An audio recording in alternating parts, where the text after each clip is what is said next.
I'm State Representative Becky Corbin, and I'd like to welcome all of you to A Day in the District. I'm here today with Dr. Alan Slobodin, Director of the Chester County IU and the Chester County Brandywine Campus of the Technical College High School. And he has graciously agreed to give us a tour of the facility, and I'm very interested in hearing all about it. Good afternoon and welcome, Representative Thank you very Corbin. much. Looking forward to it. Thank you. Our Brandywine campus is actually the second campus of our Technical College High School complex. The intermediate unit, partnering with Delaware County Community College, created this new concept here in the Commonwealth. We have programs for college students, and we have programs for high school students, and we actually have a full range of students that we serve within our buildings from age 3 to I think 64 if we count all of our practical nursing adult students. So we've got quite a complex. We look forward to showing you our programs and services. Thank you. We are in the major hallway here, and coming into the first hallway, we have a number of our programs that have services that are training students for service jobs and that are open to the public. Our first is our student branch. Our partnership with Franklin Mint Federal Credit Union has enabled us to start a very unique program. So students are learning about the banking and financial services industry. They are allowed to work in the credit union office. It is open 3 days a week. Students start opening accounts. We have high school students, we have our adult students, we have staff members all creating accounts here, and students are learning that full aspect, and they're getting on-the-job training while they're doing this particular program. Well, that answers one of the questions I was going to ask you. Are there outside partnerships from other companies that are taking part in the facility here? And I can see right here they are doing that. We have them in two ways. Some are very, very obvious through our partnership, but every one of our programs is driven by an advisory committee of our area employers and representatives. It also includes graduates of our programs.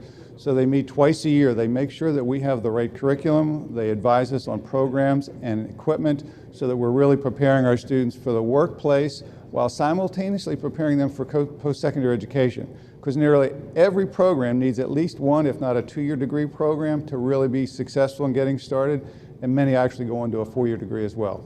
Now, what can you explain to my listeners about the college aspect of a high school? Well, we have a unique situation that we have in this campus, and particularly at Penix Bridge. We have college students out of high school taking college classes, but more importantly, our high school students are now having access to college courses while they're still with us in high school. And I'll give you a very good example. In our electronics and robotics program, students can actually earn 16 college credits that are embedded in our program. Our teachers teach the college curriculum. The students then take the test at the college campus. If they're successful, they can pay for one and get 4 college credits, so they could actually earn up to 16 credits. We have another example in our Teacher Academy program. The instructors, the high school instructors, teach 3 college classes, each worth 3 credits. And if the students are successful, they get those 9 credits that are transferable to Westchester, Kutztown, Millersville, almost anywhere in the Commonwealth, in some cases outside the Commonwealth. Sounds like we're very fortunate to have this program right here in our district. Well, the community has made a tremendous investment. Our partnership with Delaware County Community College continues to expand, and we know that there'll be more and more opportunities for high school students from all 12 Chester County districts that we serve here, and actually we get students from surrounding districts that come to our specialized programs as well. Great. Now I think now would be a good time for me to introduce Seth Schramm, who is the principal at our facility. Welcome, and thank you for having me. Thank you for having me. And you have anything to add to what Dr. Slobodin said? The opportunity is very unique. It's not unique to Chester County, as he said. We did open the school in southern Chester County, but the community has embraced it. Our enrollment is excellent, and some of our new programs are really picking up as well. Very good. Thank you. Thank you. Appreciate it. You want to introduce our assistant principal? Sure. Our assistant principal is Mr. David Purdy. Gladly. I guess what I could tell you is just to touch on what the other 2 gentlemen spoke about, just the outstanding opportunity we provide to a wide variety of ages and groups. And I mean, for example, last night we had 200 people from industry here to advise our programs and help our programs make sure we're meeting the needs of the local community. and it's just an outstanding opportunity for all of our students. A great partnership for everybody involved in the community. It's terrific. So what programs are available to the public at this facility, and can you give us a tour and show us some of those things? More than happy to do that. We have several in this particular hallway. In addition to our student branch of the Financial Services Institution, we have our cosmetology program that is also open to the public on clinical days, so we have people come in and have their hair done. Also, we started a brand new barbering program. We believe it's the only one between Philadelphia and Lancaster. So the students are learning the barbering area and working towards their state certification.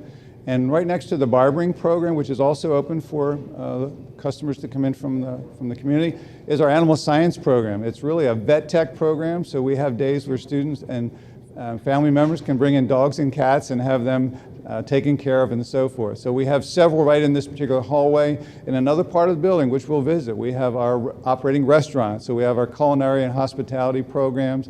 We have a suite of health programs that are very often open to the public for clinical days. And then also our automotive programs, where we have community come in and have their cars repaired. Auto collision repairs, that part of it. So We the have auto public's service. able to participate in the automotive as Yes, well? indeed, yes. Excellent. Yes, indeed, Excellent. as a requested basis. So we have lots of innovative and lots of activities for students that are actually open to the community. Well, let's go take a look. Okay, let's go.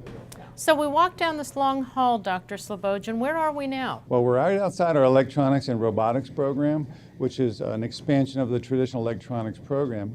The robotics part is a new part, and I'm so proud this year we have a group of students that are actually going to a world competition. They won the competition at the state level, and they are now going to compete later this month out in St. Louis, Missouri, against teams from all over the world, not just all over the country. Wow. So why don't we take a quick look Let's inside. take a look, see what this is all about.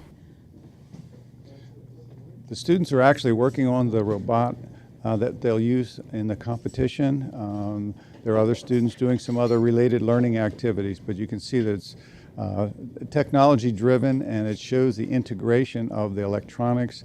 They've got to program it. Our lead student is Stephen Rickards, who also happens to be the state president of Skills USA, which is the co-curricular activity for our technology programs.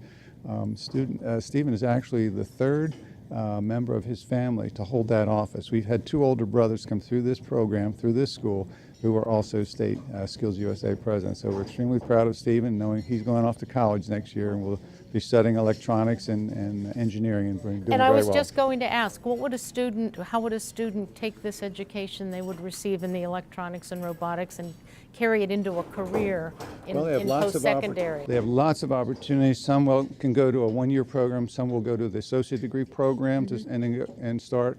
And like Stephen, many will could go into a 4-year applied engineering program locally or internationally. His brother's actually out in Missouri studying electronics and engineering. So lots of opportunities for the students, as well as having the skills. If they wanted to go to work right away, they can do that as well. Because of your partnership with the communities and we know the that businesses in the areas. what the skills are that the employers are looking for, and that's our competency certificate documents all of that, what they've learned and how well they learned that. Excellent. Can we take a look at the robot? Well, let's do that. Representative Corbin, I'd like to introduce two of our students who have been in the program for a couple of years now. They were actually preparing the robot that they'll use in the international competition. So to my immediate right is Stephen Rickards, who is a senior, and Eric Valtz, who's a junior. Is that correct, Eric? Senior as well. Senior, But anyway, they're a part of our robotics team that did so well at the state level and will now represent us at the international level. So Stephen, why don't you talk a little bit about the robot, explain to Representative Corbin exactly what you learned and what this is going to be able to do.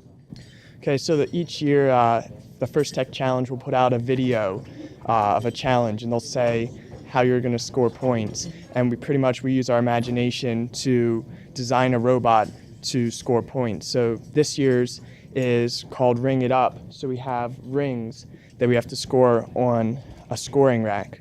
So our robot will pick up rings in this bucket and score them on a rack. So this was, and they have a kit we can use, but other than that, this is all from scratch. This is all our design. Well, congratulations on the honors you've earned so far, and best of luck in the world competition that's coming up. I wish you all the luck. Thank you very much, both of you. Good luck in the competition. Thanks.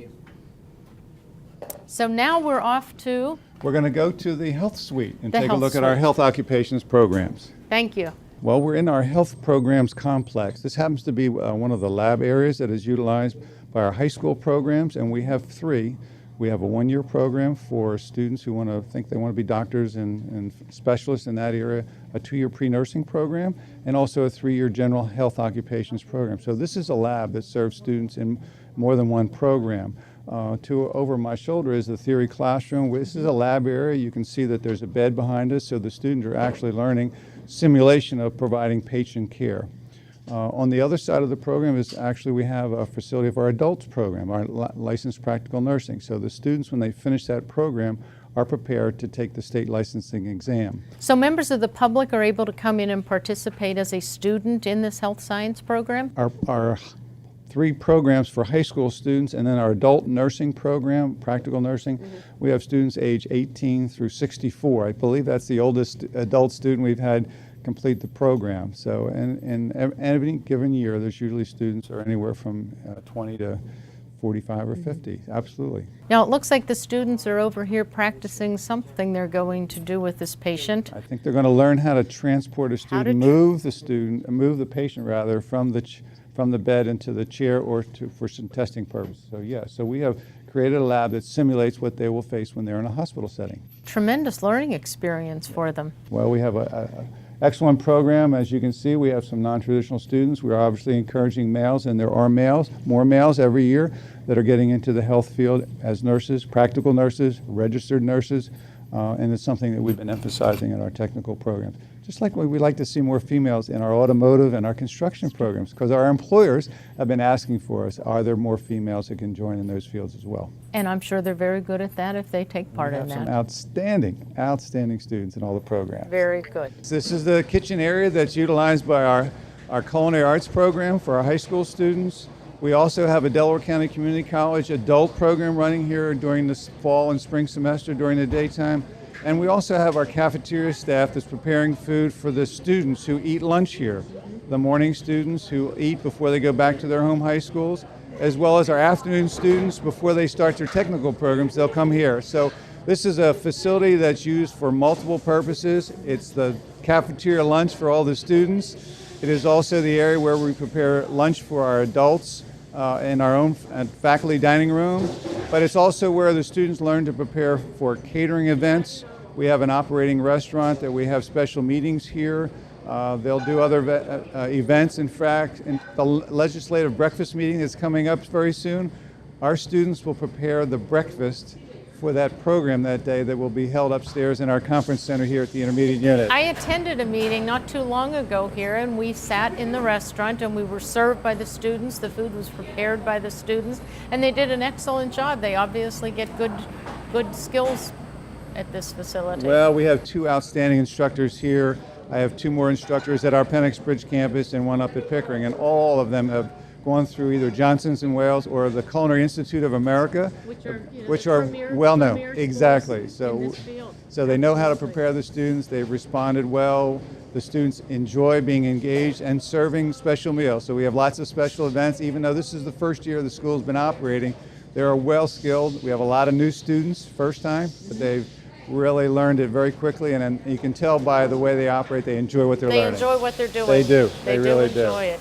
So. Did their students come from the high schools on a part-time basis Yes. to attend the culinary arts? In the morning, we have students from Coatesville Area School District, along with Downingtown East, Shanahan High School, and Twin Valley. And in the afternoon, we have the 3 Westchester high schools, along with Downingtown West. So we have a nice mix, and we have a fairly balanced program enrollment. Is any part of this, other than special meetings, open to the public? Not just yet, because we're trying to, again, our first year, we've had so many internal and special meetings. Our business managers will meet here. The superintendents, when they have their meetings monthly, will prepare meals for them. They've hosted a Rotary Club. They've hosted other special events, one that you attended. So we're trying to manage that along with requests for special events. They're going to be catering a wedding later this month. They've been asked an undertaking. Yes, that's quite an exactly. ambitious undertaking. We're doing that as well. We're now here at the last stop, and this is what I would call our technology wing that involves our construction programs and our automotive program. This happens to be the carpentry and construction lab, and as you can see, Students have been building picnic benches Okay. that will be sold, and or I think these may be used on our facilities, but that's one of the live projects that they get to do. Now, if they make these tables and they sell them, what happens to the money gets thrown Comes back right back into the the school, program back and into buys the more program to materials buy for more them material. to similar projects. Exactly right. That's but we'll great. walk over to the lab and see some other work that they're doing. Okay? Great. We'll go this way. We're now here in another part of our lab area, and behind us is an example of the programs working together. The carpentry students have built a miniature frame of a house. Our electrical occupation students have learned the wiring that goes into a house, and our heating and ventilation and air conditioning students have already started doing some piping for the heating system and eventually the air conditioning system. So All in this one all in this lot. one little area right here, and because we're under roof, we had a unique building that allows us to create this learning area. So it's under roof, so students can actually do these projects all year long.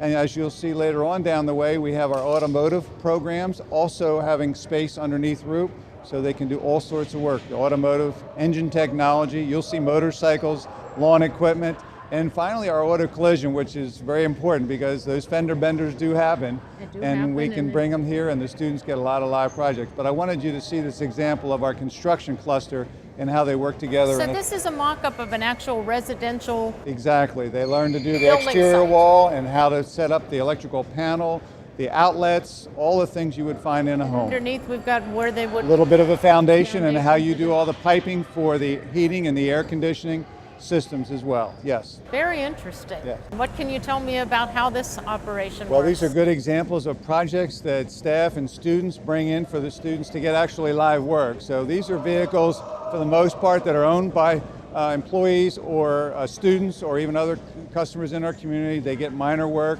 We happen to be in the auto service part, so they're working on the basic engines, how they operate, how they function. They may be some mechanical things of that nature. It's just one of the 3 programs that we have clustered in this area. So they're learning live work on work that has to be done right the first time, or otherwise it comes back and we wouldn't charge them for it. So And I'm they're- sure you find, just like I found as a parent, that people tend to take better care of their own vehicles, their own personal belongings than they would someone else's. So they're probably doing a very good job They on the do, repairs. and I can tell you from past experience, I've brought my own cars in here where I had minor collision damage or I needed to have servicing, and I've always felt confident that the work was done, and I've never had a problem. I've never had Now, to come how back. does it work for the public out there? If someone has a problem with a vehicle and they want to bring it in, do they supply the parts? Do the students determine which parts are necessary? And do the people, the customers, the clients pay for the parts and labor? Or Yes, and the way we normally work it is they will contact the school, either the principal, or in some cases they can contact directly the instructor that's involved, and the cars would then be assessed. Actually, you go to a dealer and then you would be told you need these parts and so forth. We would go get them and we would give an estimated bill, a maximum that it would cost to replace any of the parts. There is no labor charge because the students are learning, but because of the experience of our instructors, we know that it is done to industry standards because all of our teachers are certified in their particular content area. now, associated with automotive repair, is there some kind of course that's given in small engine repair? We actually Or do have that. lawnmower? Yes, Okay. so these are the big engines and the big cars, but we also have a program called Engine Technology that goes from motorcycles to lawnmowers to ATVs, all the other 2- and 4-cycle engines that are in various vehicles. And we have engines that are on mounts as well as practical projects for them to work on as well. Now, those of people who are listening to this video right now are hearing a tremendous amount of noise and Yes. activity and good, happy sounds. What's going on in the background there? Actually, we have our police and security program students that are in here in their physical activity because in our hangar, as we refer to it from time, we actually have an indoor basketball court and area for wellness and fitness program. And so part of the security program is for students to understand the need to be physically fit. So they're actually taking a physical activity as part of their program, in addition to all the law enforcement and all the police-related content they have to learn. They need to understand that physical fitness is important.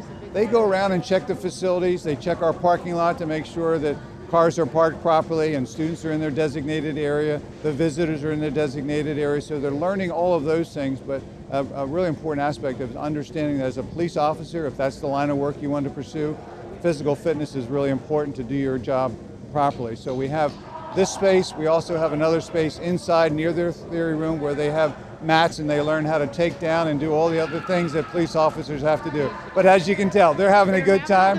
And I think you'll see that in almost all the programs. The students will really enjoy being And it's a very here. constructive use of the space. Absolutely. We've been able to do that. We try to maximize the space in this very large complex to the fullest extent possible. Very good. So we'll finish up by looking at our collision program where you can actually see how some of the students are learning to really fix cars that have So been we're dented. doing body repair. We do body repair as well. Okay. So I mentioned earlier that the engine technology program also involves lawnmowers. Well, here's an example of some of the mowers that the students have to work on to repair and to make sure they're maintained properly. We have gotten some fairly new units donated to us, or we've been added to the programs. Sometimes we have community members volunteer to donate older, slightly used, so that students can work on that. And again, they can resell that and the proceeds come back into the program so we can buy some more equipment like that to extend the learning. Now I see there's a particular brand that is present here. Is there some sort of partnership with this company, or there is a dealer right along this road? We have a dealer right along the road. Right along the road. Who has already hired a number of our students in the program. So that extends that partnership in multiple ways. So our students are benefiting by having donated equipment. Students are trained well, and the employer in this case knows that they have the right skills and are already employed, I think, at least 3 or 4 of our students at this particular site just down the road. Just down the road. Everything Exactly right. meshes together. So we go from a small push lawnmower Yes. the whole way up to the Large John Deere model, absolutely. Also part of our program is motorcycle repair, because as engine technology covers a full range, students also get to learn how to repair the motorcycles. We happen to have a few that are right here that students have worked on and may be finished, they may be in between. And as you can see nearby, we also have students doing some auto body work. This is the third part of our program cluster involving engines and automotive. This is the auto collision work, and you can see that they're working as a team as well as individuals, making sure that the repair is done properly. Of course, our instructor will be back to make sure that it's inspected and everything meets the standards, but you can see they're preparing it for repainting, which they'll do. And we have a state-of-the-art paint booth. We have a state-of-the-art pre-painting area that sets up and makes sure that it's done exactly the way we've done in industry, and we follow the industry standards in all the programs. And I asked this question earlier when we were off the mic, but you do have a negative air pressure system in here, so do. all of the fumes and, Absolutely. and the chemicals are taken outside and not injuring the student. Not at all. It's to the state-of-the-art standards of what industry and schools should have for student learning as well as doing the project work. Yes, indeed. And we've got a lot of students who are doing really well, and we're preparing for the workforce needs in these particular programs to serve our local and regional community economic needs. Do you have some sort of placement service for each different subject matter that you have, like a placement service for the automotive technology and a placement service for those who are studying residential carpentry? What we do is actually we have a program called cooperative education. So students in their senior year generally, when they have gone through most of the program and they're well skilled and prepared and have the teacher's recommendation, can go out and work instead of coming to school for the 2.5 to 3 hours in the morning or in the afternoon. So we call that a capstone program. Frequently, the employers know that we're here. They knew that we were in Coatesville previously. They call the school. There's lots of our graduates that are working out in the industry. The employers are on our advisory committee. So yes, it's an indirect way. It's through the cooperative service, but also as students are finishing and maybe they weren't ready or didn't want to go out for work, as they're graduating, and that's only a month and a half away, we're getting calls, and we will certainly try to help students place with jobs and or balance with post-secondary plans that most of them have. And I know you said that earlier, that a lot of the students do go on to continue their education in a post-secondary facility. Every one of our programs has a post-secondary school that they can go to continue their program. Delaware County Community College has several, Montgomery County.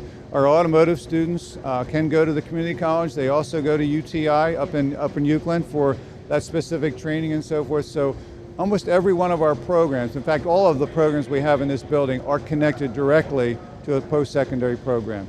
We've spoken about the students that are leaving after getting their education and training here, so we know what's happening to them. But coming forward, we're going to have a new school year starting. How do students apply for admission into this school? Well, we have a process that students have already pretty much underway, but they get informational seminars given to them, assemblies out in their local schools. We talk about the admissions process. We have an online application, which really allows a student to apply to the school throughout the year.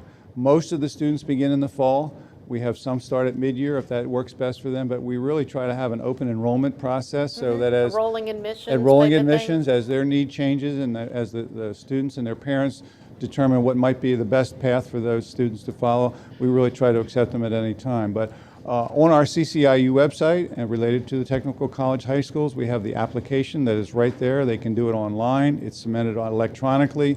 We do look at lots of different information.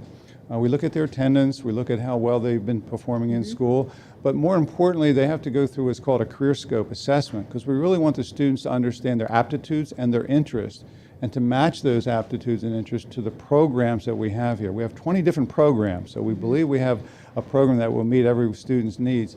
And then they learn about how the program can then prepare them for careers, and not just one career, but a whole cluster of careers within their area. In the automotive field alone, there's hundreds of fields, or construction, culinary, healthcare, all of those sorts of things. So it's important for students and parents to understand all the information and all the advantages that they can gain by being part of this program. I would imagine the rolling admissions would keep the faculty on high alert all the time, and they'd have to be very adaptable to new students coming in at any time during the school year. Yes, they are, and it's a process we've had in place for a number of years, so they are accustomed to it. And when students come in November or January or March, there are ways and systems that we put in place to help those students become assimilated very quickly and very comfortably. Now, we're physically located right here and now in Downingtown School District, but what other school districts do students come from? In this particular building? In this building. We serve students in the morning from the Coatesville Area School District. We also have students who attend Bishop Shanahan High School, which is just across the bridge. And of course, there are students from many districts there. But we also have some students from Twin Valley School District who are part of Chester County that are still coming here. The afternoon session is populated by the 3 high schools from the Westchester School District and then Downingtown West High School. So the morning is Coatesville, Downingtown East, and the other 2 schools that I mentioned. Great. So it works very well. And we have some special programs housed within the building that really serve students from all 12 districts. We have a Gateways program that is a smaller program for students. They're smaller class size. They have more attentive needs. But many of those students are now also spending half of their day or a large part of the day in our technical programs, which was not available to them when they were located previously at the community college or in a storefront in Downingtown. So, Are there any activities coming up at the Technical College High School that the public could be made aware of, that they could attend and participate in? absolutely. We have an open house coming on April the 16th, but we have open houses several times throughout the year, and our staff is accustomed to having visitors. So even if an evening time when we have a specific open house, we have visitors come through the program and see the students while they're in action during the school day. You get to see how the students do interact and how well they're enjoying the programs. But we have those special events. We do try to advertise them on our CCIU website and through other means, through the publications, through the newspaper notices and so forth. But anytime anyone could call the school and find out what's going on. How soon could I come in? I'd like to bring my son or my daughter. We'd like to see the school. We've heard so much about it. Well, the staff and the administration has been very accommodating with us today. I'd like to thank Seth Schran, the principal, for having me here today. Dave Purdy, our assistant principal here, and Dr. Slobodjian, thank you very much. My pleasure. It's been a very exciting and informative tour, and I'm proud to say that this is all part of my district.